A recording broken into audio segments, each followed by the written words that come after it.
Magandang hapon po sa inyong lahat. Hello learners, teacher, parents, and to all DRRR patrol. This is Tutor Edson with my partner, not one, but two for another subject full of fun and learning. And I'm here to guide you to explore disaster readiness, safety, and risk reduction and your official navigator.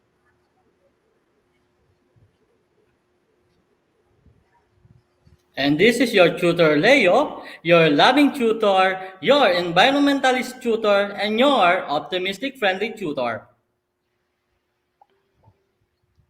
Ayan, magandang hapon, Tutor Leo. Kamusta naman dyan sa Nueva Ecija?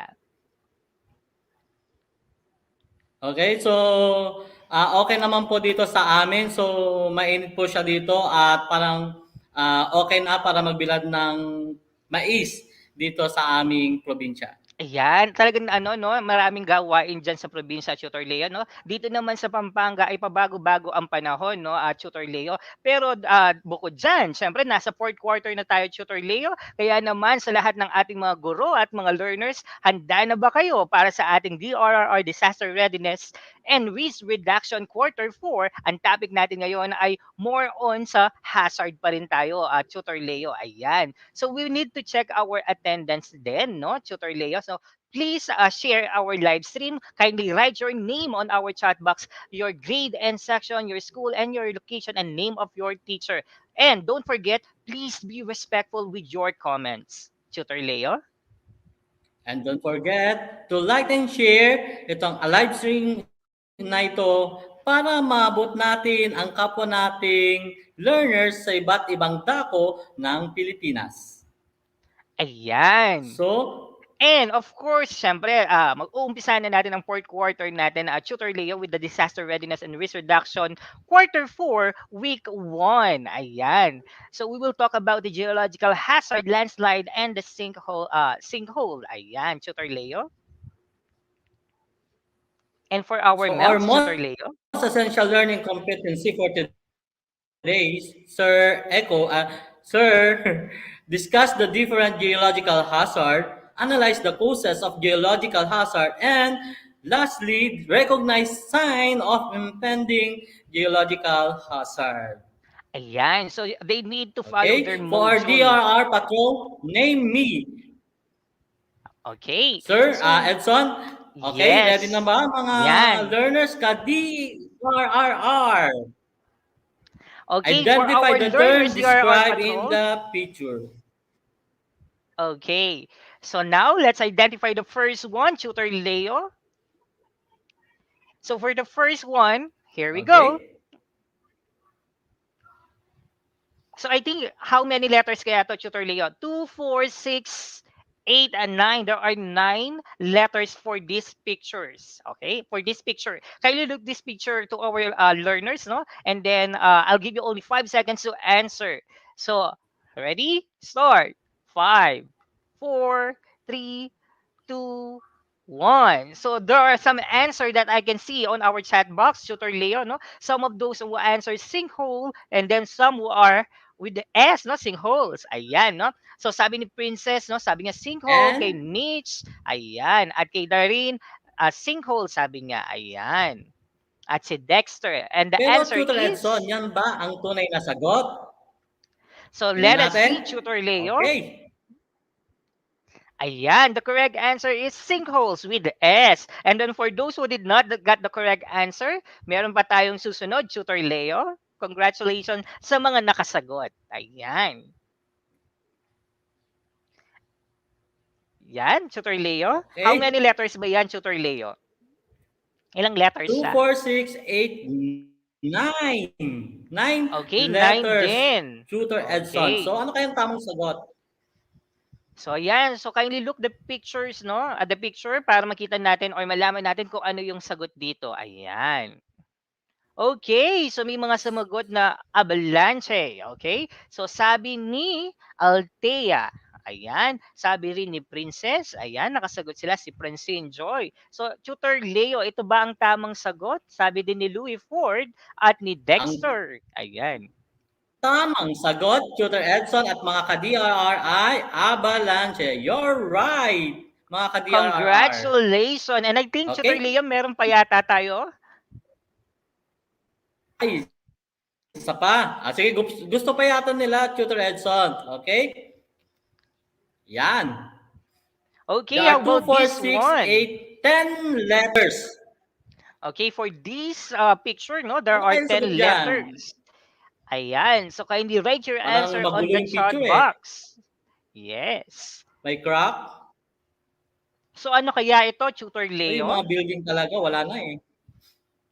Ayan. So may mga sumagot si RJ, si Troy, si Wendy. Ang sabi nila ay earthquake. At ayan, sabi rin ni ano ni Ram, ni Kit, no? Ang sabi ay earthquake. Earthquake nga ba ito, Tutor Leo? Kaya nga, ipakita natin ang tamang sagot at ang tamang sagot ay earthquake. Hindi nga kayo nagkamali mga ka-DRRR. You're correct. Ayan. Congratulations to all our students who got the correct answer, no? And then for those who did not get the correct answer, syempre meron pa tayo mamaya sa ating DRR quiz. So Tutor Leo, let's start our lesson for today. So tatlong yon ay may kinalaman sa ating lesson ngayon. Okay? We have, lahat po sila ay geologic hazard. Okay? When we say geological hazard, it is gradual or sudden natural earth processes which causes injury, loss of life, property damage, loss of livelihood and services, social and economic disruption, or environmental changes. Kung makikita ninyo yung sinagutan nyo kanina, like earthquake, sinkhole, avalanche, and the last one is the volcanic eruption. Yes. Yan po yung dahilan kung bakit nagkakaroon po ng Yes. disaster po sa ating bansa at sa buong bansa. So the correct Okay? yung So kanina ano nga pala, ba yung no? pinapakita sa ating table, Tutor Edson? Ayan for our ano table, but we need to correct the pronunciation muna nung kanilang avalanche. Okay, it's avalanche. Ayan, no, medyo ma-artisa, no? From the word Ay, as in VA, so V-U-A siya, no? Avalanche, parang ganun, no? Medyo ma-artisa, no? Ayan. So para Mark, for ano this sa table, Tutor Edson? yes. Avalanche. Okay. For this table naman, as we can see, no, these are the flash flood and landslide, and then the month and year kung kailan nangyari in our country, and then the maximum event of rainfall, depth of flood, and mad casualties and missing. In Ormoc City, way back in November 1991, there are 500 for the maximum event of rainfall, 580, no, 0.5 millimeter. 3 days na nangyari to, no? So, what happened is 3 to 4 meters yung tinaas, no? So, there are casualties of 4,921 and missing are 3,000. In Camiguin also in November 2001, it happened in 3 days also. For the casualties is 180 and then for the missing is 72. In Panawan Island in 2003, okay, it happened also and casualties are 154 and missing is 40. In Reyna, Quezon in November 2004, it happened also and there are 1,068 casualties and missing are 553. And in St. Bernard in Leyte, and later on, Tutor Leo, we will talk about Leyte kasi it happened last month lang, no? Nung actually it's February and until now, inaayos pa ito, no? So mamaya pag-uusapan din natin 'yan. And then with the St. Bernard in Leyte na naman 'to, no? In 2006, okay? 2006, casualties are 1,447 and the missing are 968. Ayan. In Albay in 2006 also nangyari din ito, no? So there are casualties of 604 and 419 missing. Ayan. So actually, hindi na natin nalagay yung iba kasi later on we will discuss yung latest na nangyari sa Pilipinas somewhere in Leyte. Ayan, Tutor Leo. Okay? Okay, landslide. Unahin natin ang landslide. When we say landslide, it is a rock, dirt, or debris falling down a sloping section of land. Sabi nga, ito yung Tutor Edson tsaka ka-DRR, ito yung mga lupa na bumabagsak because of mga bato na pwedeng causes ng hangin, pwede ng water, na bumabagsak ito sa paanan po ng ating bundok or doon po, kahit Yes. hindi po sa bundok, sa tubig. Nagkakaroon po ng So, yan, landslide. no?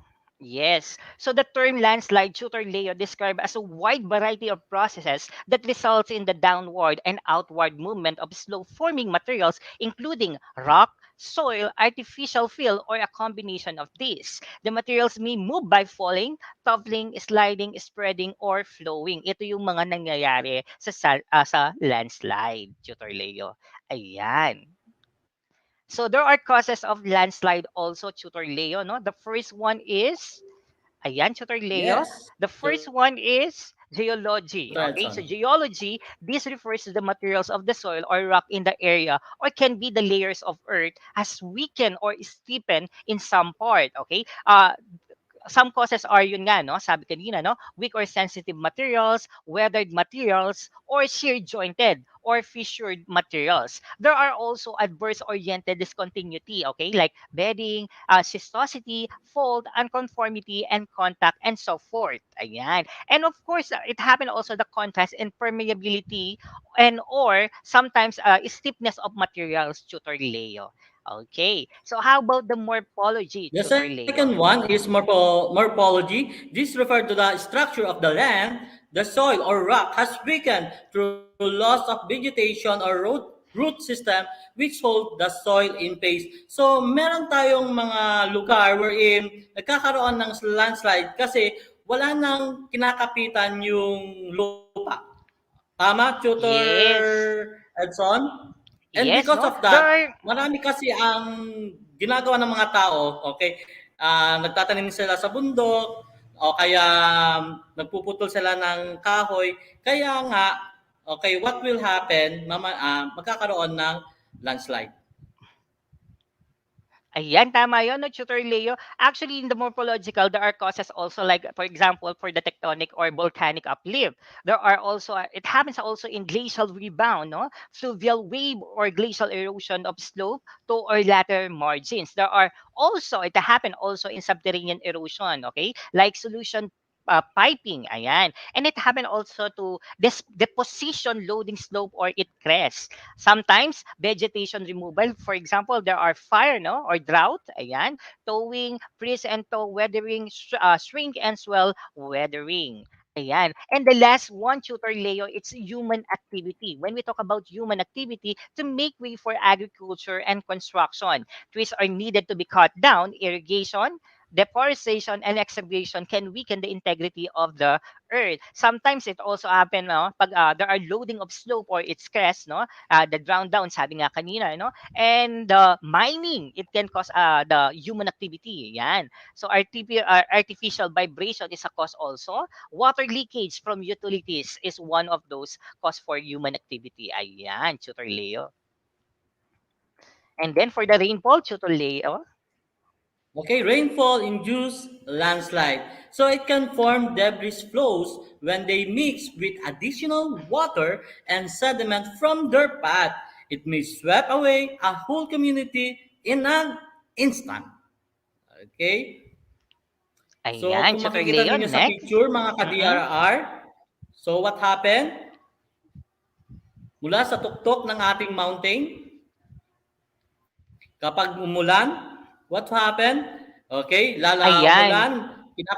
umulan, palalambutin niya yung lupa sa taas ng bundok, and what will happen, okay, may sasama yung tubig at saka yung lupa papunta po sa daanan. So, yan po Ayan. pinapakita ng So, picture ayun natin. nga, no? So, for the debris flow track, ayan, Tutor Leo, dun sa picture. Ayan.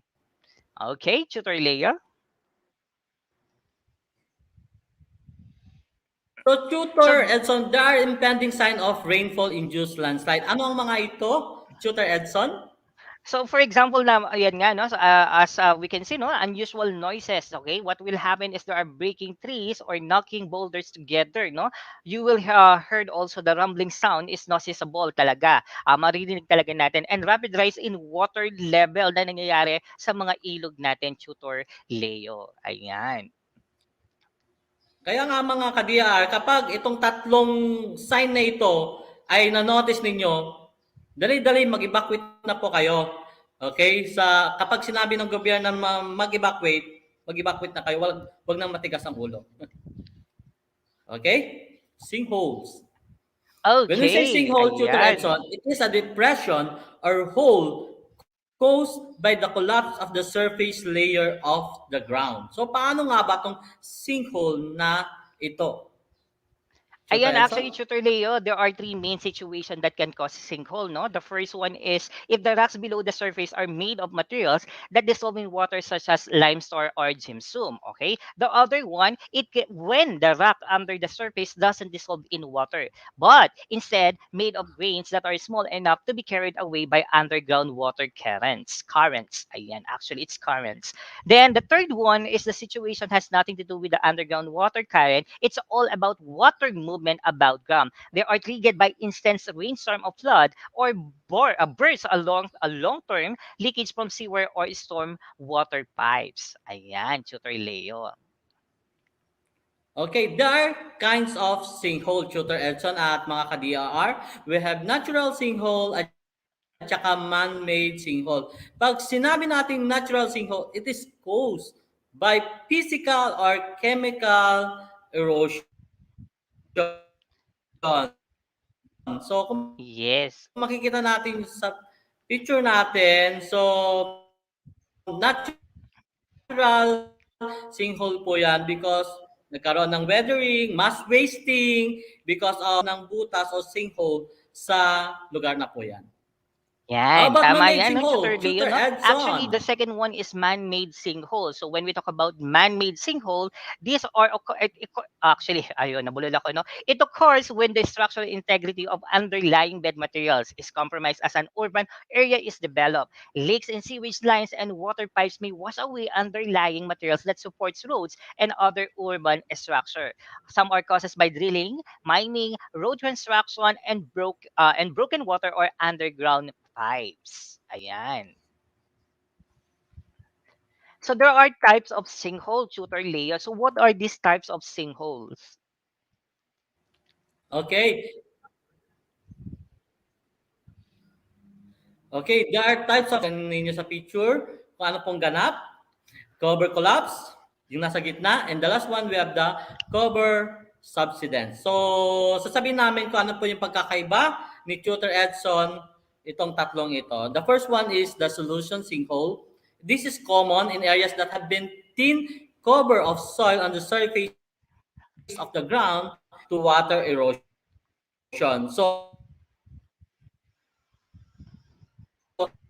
as the bedrock erode, nag-erode po siya is formed over a period, eventually forming a hole. The bedrock may collapse suddenly or it may happen over time. So, sa surface pa lang ng lupa natin, kapag meron na siyang crack sa ating lupa, kapag pumasok na po doon yung tubig, the possibility talaga, i-erode niya po yung iba't ibang bahagi po ng surface of the ground. So, ganyan po, magko-collapse po siya. And the second one is the cover collapse sinkhole. Tutor And Edson? then, yes, Tutor Leo, no?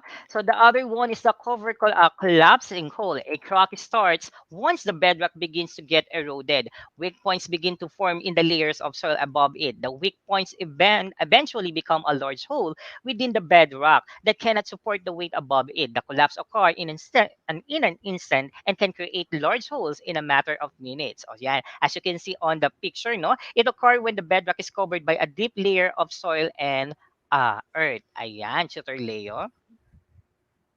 Yan po. Kapag nagkaroon ng cover collapse, kasi pag nagkaroon na ng butas okay, sa lupa at meron mga remnants ng mga rocks, talagang mabilis na babagsak ito sa ground or sa cave po ng ating loob ng ground. And we have the cover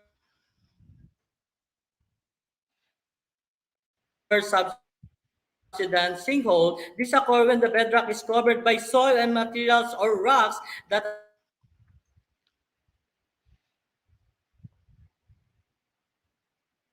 are not well knitted together. The soil in this area are uneven and sometimes most of the cracks na meron po sa ating loob ng ating bedrock.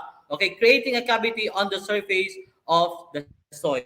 So, ang pupunan niya lang po na space ay yung talagang empty. Okay? Doon papasok po yung clay at saka sand kasi ito yung mga particles na maliliit Yun lang ang pwedeng makapasbay sa mga spaces na yan. Shooter Edson and mga ka-DRR. And meron yata tayong impending Yes. sign of a sinkhole.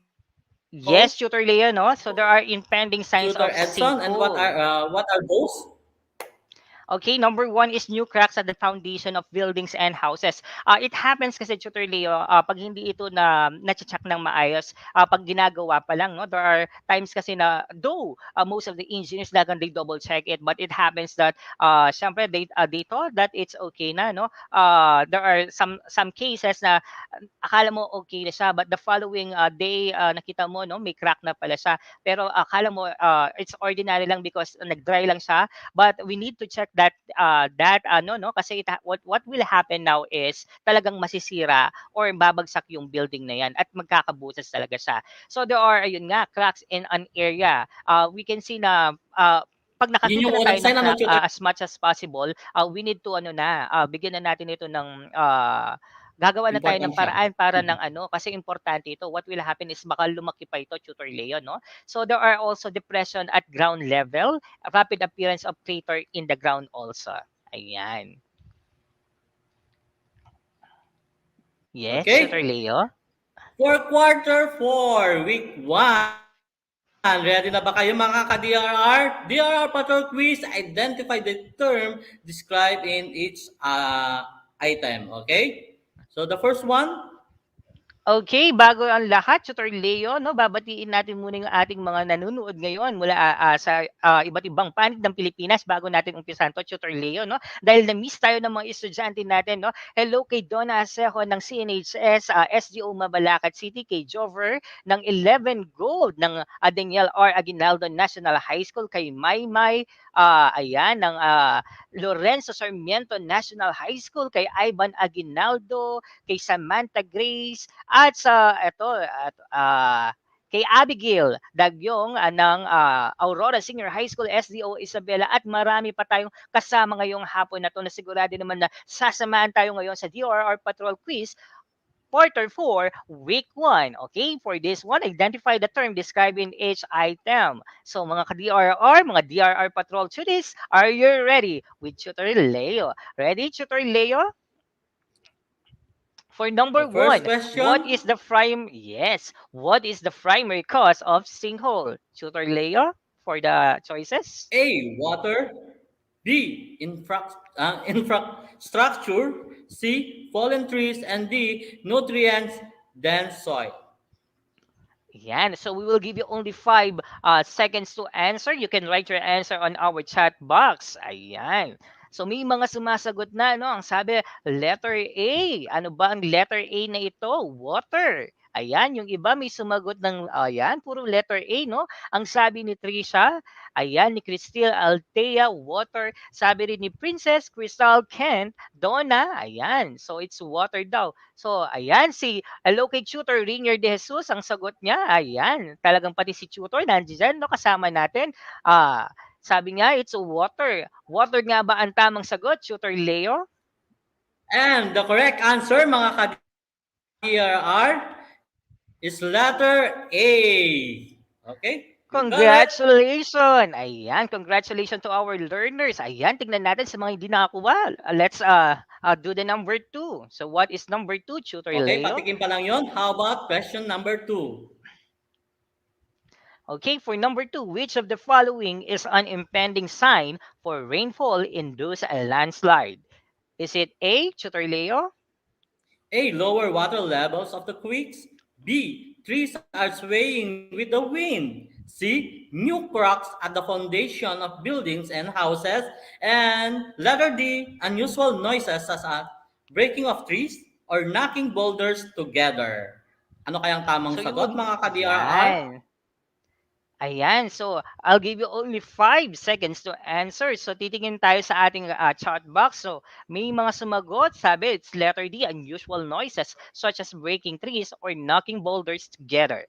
Ayan, so letter D ang sagot ni Ricky, ni Mitch, ni Donna, ni Rangel, ni Cherry, ni Trisha, ni Limuel, at ayan, si Kerubin, ang ating mga talagang masusugid na mga tutors, no? So, Tutor Leo, what is the answer for number Okay, 2? tinan natin kung nakinig sila sa atin.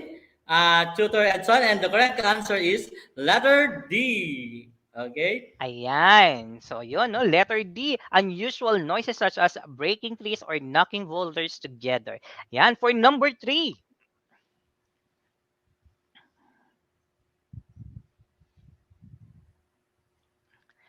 So, number 3, which of the following is a geological hazard? Is it A, tutor Leo? Letter A, sinkhole. Letter B, landslide. Letter C, earthquake. And letter D, all of the above. So, what are you waiting So, for? 5 Type seconds your to answer answer. in your chat Okay, box. sabi ni Limuel, letter D. Okay, all of the above daw. At Lahat? sabi ni Francikiel, ang Lahat ganda kayang ng pangalan sagot? nito, no? Yes, ang ganda ng pangalan ni Francikiel. Ayan. O may Francine Joy, kung may Francikiel, may Francine, no? Pare-pareha sila ng sagot. Even tutor Rainier, letter D, all of the above. Ayan, si Mitch, si Donna, si Lele. Napakasipag talaga ng mga estudyante nating ito, tutor Leo. So what is the answer, Ayan, tutor Tutor Leo? Edson.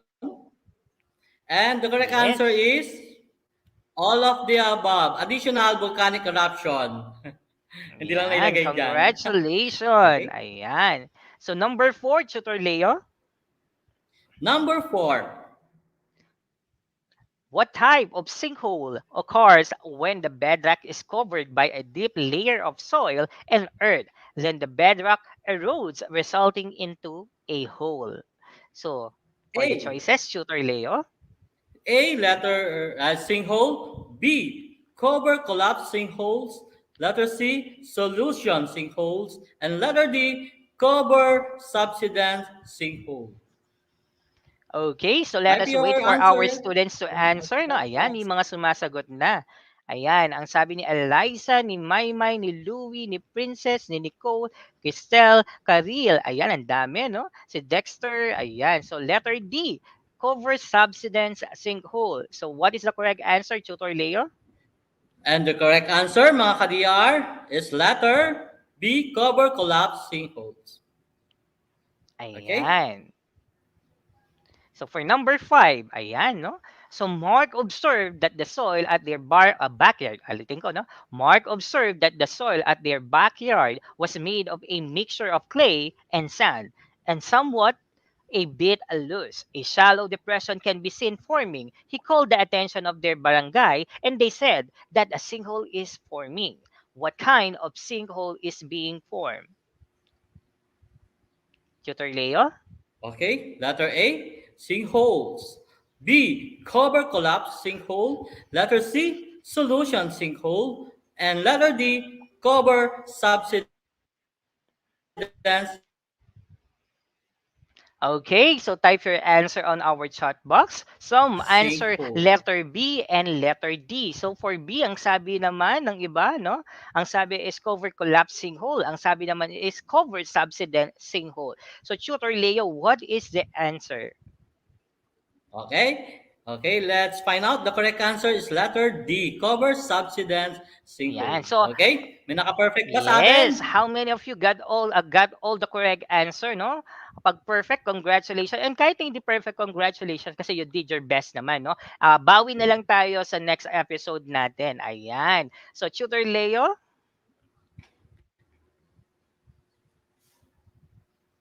May assignment sila? Tutor Edson? Okay, for the DRR patrol assignment, of course, no? Right, landslide awareness, list at least 5 ways on how to prevent landslide. Of course, send your answer on Facebook to our DRR Itulay with Tutor Edson, Tutor Leo, and Tutor Epo, no? You can send to our page, no? Ito, makikita sa ating screen. Ayan, Tutor Leo. So, Agan po, ang taken katapusan ng lang na lang. pagpasa po ng inyong assignment ay Friday po ng hapon, Tutor Edson, at mga ka-DRR. Yes.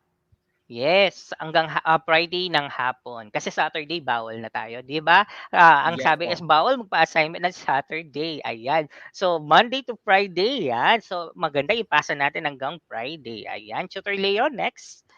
Okay, for our patrol tips, ibibigay sa atin ni Tutor Edson. So ano ba ay yung patrol tips mo ngayon, Tutor Edson, sa ating mga Actually, learners? Actually ano, this one is patrol tips, kasama pa rin natin si Tutor Echo, Tutor Leo 'no. It happened ito last month lang 'no. So makikita natin sa picture, Tutor Leo, pakita natin yung pictures. Ayan. Okay, nandiyan na ba ang picture? Ayan, Tutor Leo. So makikita natin sa Oh picture, ano my yung maano diyan, Tutor Leo?